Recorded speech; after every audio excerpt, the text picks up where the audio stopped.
오늘 우리에게 주시는 하나님의 말씀은 역대상 19장 1절부터 20장 8절까지입니다.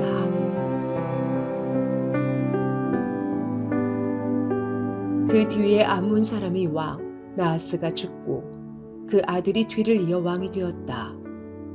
다윗은 한운의 아버지 나하스가 나에게 은혜를 베풀었으니 나도 나하스의 아들 한운에게 은혜를 베풀어야겠다 하고 말하며 신하들을 보내어 고인에게 조의를 표하게 하였다. 그래서 다윗의 신하들이 한운을 조문하러 암몬 사람의 땅에 이르렀다. 그러나 암몬 사람의 대신들이 한운에게 말하였다. 다윗이 임금님께 조문 사절을 보낸 것이 임금님이 부친을 존경하기 때문이라고 생각하십니까? 오히려 이 땅을 두루 살펴서 함락시키려고 그의 신하들이 정탐하러 온 것이 아닙니까? 그래서 한운은 다윗의 신하들을 붙잡아 그들의 수염을 깎고 입은 옷 가운데를 도려내어 양쪽 엉덩이가 드러나게 해서 돌려보냈다. 조문사절이 그곳을 떠나자 사람들이 조문사절이 당한 일을 다윗에게 알렸다. 조문사절이 너무나도 수치스러운 일을 당하였으므로 다윗 왕은 사람을 보내어 그들을 맞으며 수염이 다시 자랄 때까지 여리고에 머물러 있다가 수염이 다 자란 다음에 돌아오라고 하였다. 암몬 사람들은 자기들이 다윗에게 미움을 받을 짓을 한 것을 알았다. 한운과 암몬 사람들은 나라임의 시리아 사람과 마아가의 시리아 사람과 소바에게서 병거와 기마병을 고용하려고 그들에게 은 1000달란트를 보냈다. 그래서 그들은 병거 32,000대를 빌리고 마아가 왕과 그의 군대를 고용하였다. 그들은 와서 메드바 앞에 진을 쳤다. 암몬 사람도 그들의 여러 성읍에서 모여들어서 싸울 준비를 하였다. 다윗은 이 소식을 듣고 요압에게 전투 부대를 맡겨서 출동시켰다.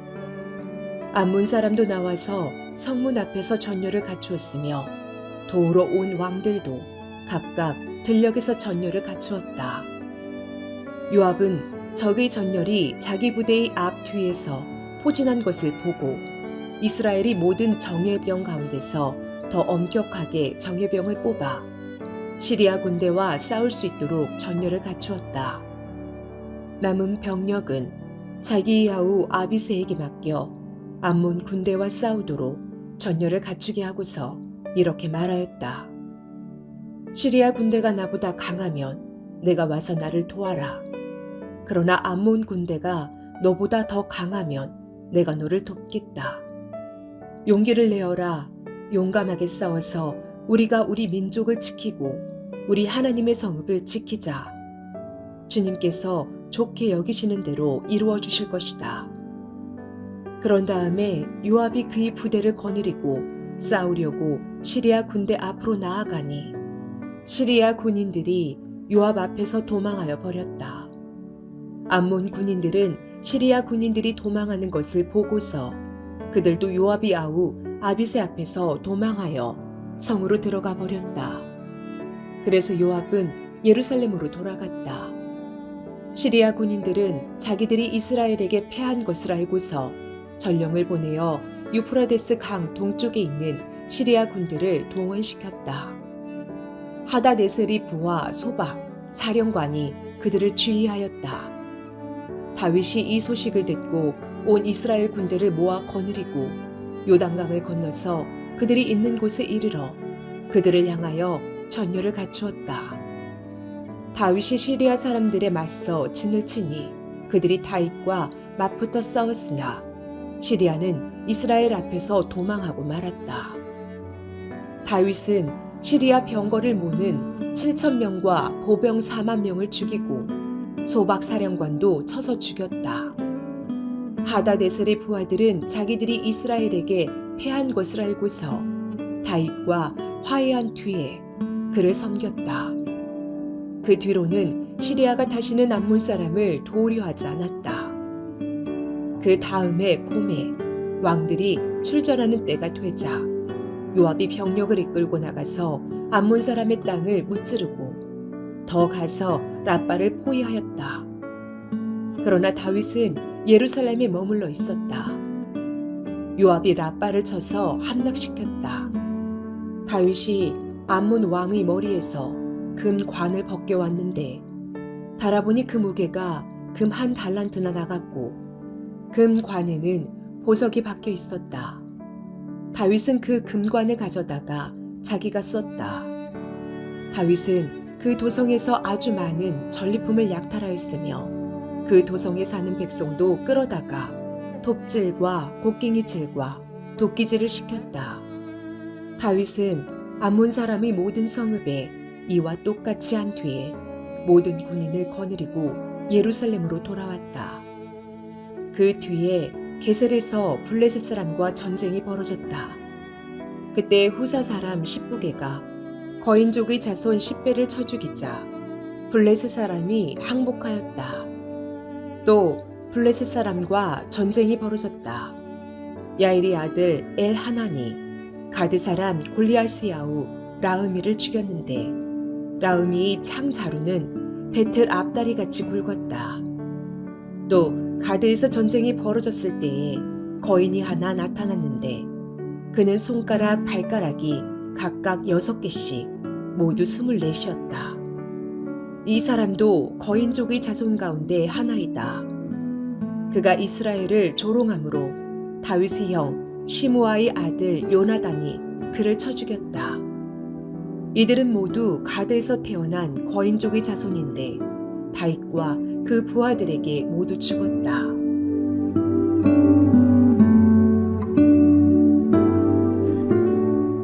다윗이 왕좌에 오르고 그에 의해 이스라엘 왕국은 점점 더 강해져 가고 있을 때였습니다. 이때 이스라엘 동편의 암몬에는 나하스가 죽고 새 왕, 그의 아들인 한운이 등극하였습니다. 이 소식을 들은 다윗은 곧 한운에게 사절단을 보내어 그의 부친의 죽음을 조문하게 했습니다. 이것은 당시 우호 국가 간의 우정을 표하는 관계였습니다. 다윗이 이 같은 호의를 베푼 것은 아마도 다윗이 왕이 되기 전 환란을 당하며 쫓기고 있을 때 암몬 왕 나하스로부터 받은 그 호의에 대한 감사라 생각할 수 있습니다. 그러나 이 사절단은 정탐꾼으로 오해를 받아 심한 모욕과 수치를 당한 채 이스라엘로 되돌아오고 말았습니다. 그러면 우리 교우님들이 다윗이 처한 경우와 같이 선을 행하고도 악으로 갚음 당할 때 어떻게 해야 하는지 한번 생각해 보고자 합니다. 먼저 암몬은 악인의 후손입니다. 암몬 족속은 요단 동편에 거주하는 민족인데 롯과 그의 작은 딸이 동침하여 낳은 베남미의 자손들입니다. 그들의 비극은 선조가 악한 방법으로 자녀를 낳은 것으로부터 시작됩니다. 이들은 잔악무도하기로 소문난 자들이었습니다. 아모스는 그들이 이스라엘 자손에게 행한 일들은 곧 영토 확장을 위해 이스라엘 성에 불을 지르고 성인 남자들은 칼로 도륙하고 어린아이를 땅에 메어치며 심지어 아이 벤 부녀의 배를 갈랐다라고 말합니다. 그들은 아무 죄의 가책을 느끼지도 않는 악인들이었습니다.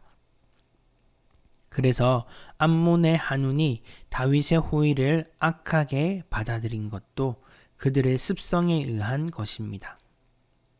두 번째, 악인은 악인의 방식으로 선을 이해합니다. 다윗이 보낸 조문사절단에게 암몬 신하들은 정탐꾼을 보낸 것이라고 몰아세웠습니다.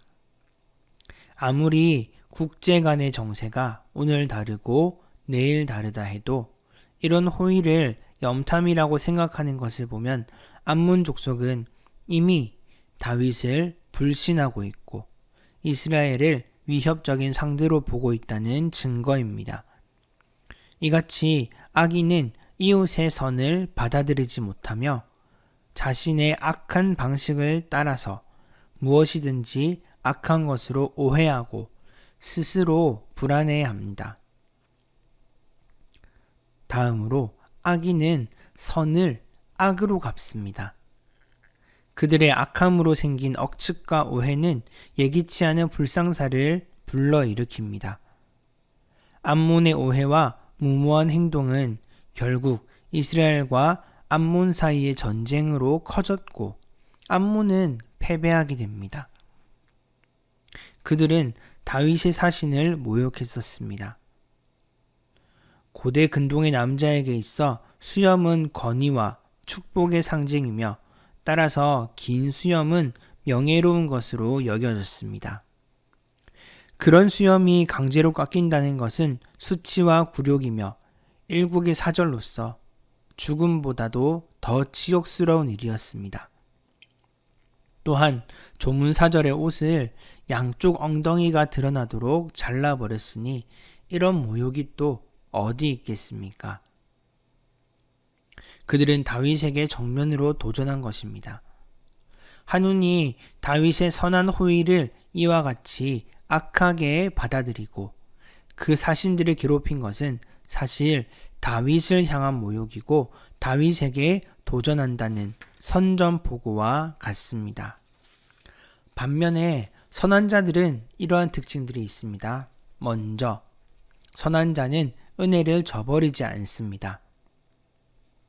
악인이 악한 방식으로 살아가듯 의인은 선한 방법으로 살 때 의인이라고 할 수 있습니다. 의인의 의인다운 삶은 타인의 선을 선으로 받아 감사할 줄 알며 은혜를 갚을 줄 아는 삶입니다. 사실 다윗이 은혜를 입은 사람은 나하스였습니다. 그는 이미 죽어서 고인이 되었습니다. 그러나 다윗은 은혜 입은 자의 아들에게라도 자기의 본분을 다하고자 했던 것입니다. 다음으로 선한 사람은 이웃과 화목하기 위해 노력합니다. 다윗은 하나님의 도우시는 능력으로 팔레스타인의 중심 지역을 그리고 그 세력을 차지하는 왕이 되었습니다. 그러나 그는 자신의 세력이 그렇듯 커졌음에도 불구하고 주변국을 치려는 정치적 야심으로 일관하지 않았습니다. 도리어 이스라엘보다 더 열세에 있는 암몬 왕의 부고를 듣고 속히 사절단을 파견했습니다. 이로써 그가 전사 중의 전사고 만만을 죽인 명장이었으나 평화를 사랑하는 자였음을 볼 수 있습니다. 선한 사람은 이렇게 할 수 있으며 이웃과 화목하기를 원하는 사람입니다. 마지막으로 선한 사람은 형제의 아픔과 수치를 덮어줄 줄 압니다. 암몬에게 수치를 당한 사람들이 부끄러움을 무릅쓰고 돌아오고 있을 때 다윗 자신은 급히 그들에게 사자를 보냅니다. 그리고 사신들을 위로하고 강제로 깎여진 수염이 자라기까지 여리고 성에 머물 것을 명했습니다. 이들이 당한 아픔과 수욕이 이스라엘 전체의 아픔과 치욕이고 곧 다윗 자신의 고통인 것을 안 것입니다. 형제의 아픔을 위로하고 수치스러운 일을 덮어주는 모습이야말로 이스라엘의 사신에게는 물론 다윗 자신에게도 가장 지혜로운 처사였습니다. 이같이 선한 사람은 형제를 세워 덕을 세우는 일에 힘쓰는 사람입니다. 본문의 사건은 남을 믿지 못함으로 생긴 비극의 한 모습입니다. 물론 무턱대고 남을 믿는다는 것은 위험하기도 한 일이지만 믿음이 없는 사회란 얼마나 끔찍한지를 이 암몬 사람들을 보면 알게 됩니다. 서로가 서로를 믿어주는 주중 좋은 교회 교우님들이 되시기를 축원합니다. 기도합니다. 오늘도 살아서 우리 삶 가운데 역사하시는 하나님, 오늘 말씀을 통해 대비되는 선인과 악인을 보았습니다. 부디 우리의 모습이 악한 사람이 아니었게 하시고 혹시 악한 면모가 있었다면 하나님께서 우리의 생각과 마음을 만지셔서 선인으로 돌아서게 하여 주시옵소서. 세상이 너무 팍팍하지만 그럼에도 불구하고 세상에 사랑을 전하고 선한 영향력을 주며 살아가는 우리가 되게 하여 주시옵소서. 하나님, 오늘도 새 하루를 주셨습니다. 이 하루 우리가 하나님을 믿는 선한 자로서 이 세상에서 빛과 소금이 되게 하시고 선한 영향력을 미치는 아름다운 하루를 살아가게 인도하여 주시옵소서. 예수 그리스도 이름으로 기도합니다. 아멘.